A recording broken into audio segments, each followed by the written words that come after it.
The Quiet on Ridge Road 1. Ridge Road, Isaiah Zeke Washington didn't ask for much. Just his piece of land, his daughter Mia, his 10-year-old grandson Andre, and the piece of the pines around Ridge Road. The old farmhouse he restored with his own hands was full of memories, and the porch creaked the same way it had when his wife used to rock in it with a glass of sweet tea. Zeke was a man of few words. He'd served 26 years in the military Afghanistan, Iraq, and places the news never mentioned. He had scars no one saw, medals he never displayed, and eyes that watched everything. His neighbors in the town of Fulton, Alabama, weren't the friendliest, but they stayed out of his way. That was until the Hollow Men came back too. The Hollow Men, they weren't ghosts, but they might as well have been. The Hollow Men used to be a fringe group, old racists clinging to a lost cause, riding loud bikes and waving flags with hate stitched into every fiber. They'd mostly vanished when the town's last sheriff finally clamped down. But after the sheriff died in a car wreck last spring, things started creeping back now. The Hollow Men rode again, older, meaner. With fresh recruits and louder noise, they started small. Slashed tires, broken windows, crude notes. No one talked.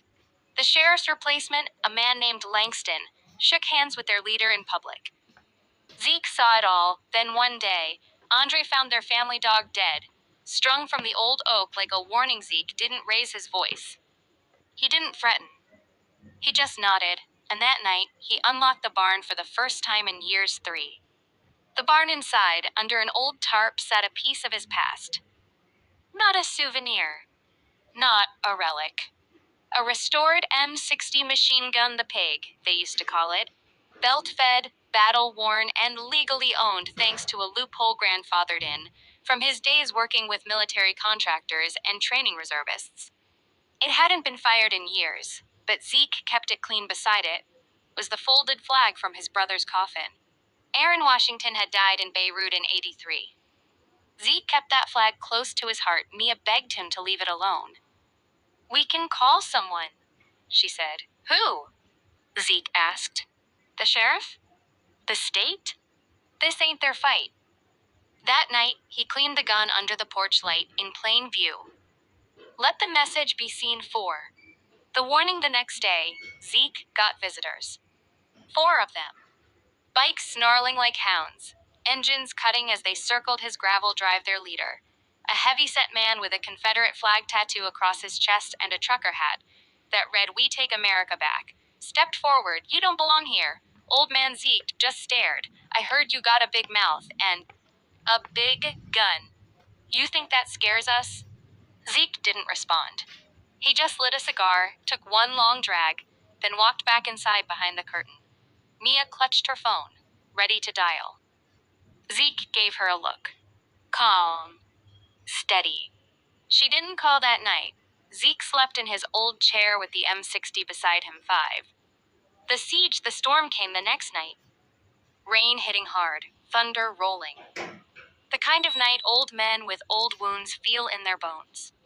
They came with torches, 10 bikes, trucks, masks, bats, guns.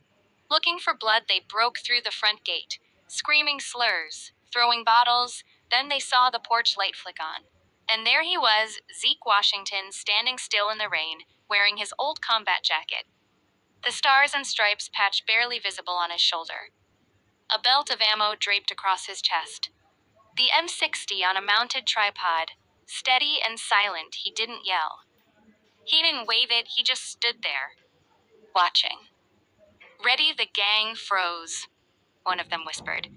"That's the guy from Fallujah, ain't it?" Another replied. "Nah, that can't be. He's dead." "No," someone else said. "He's the reason they're dead." It took less than a minute. No shots fired. No threats made. One by one, they backed up. Got on their bikes. Peeled out like cowards. The last one, the leader, locked eyes with Zeke. Zeke didn't blink, and the man looked away first. 6. The aftermath. The story spread fast. No one ever saw the Hollow Men again. Sheriff Langston resigned 2 weeks later under health issues. Rumor was he was being investigated by the feds. Zeke never talked about what happened. He went back to his gardening, to fixing the fence, to teaching Andre how to fish. But from that day on, whenever Zeke walked through town, people nodded, not out of fear.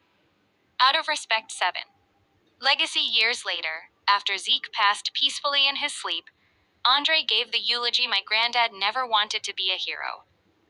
He just wanted peace. But he showed me something that night, that sometimes peace comes only when good men show they're not afraid to stand in the town square.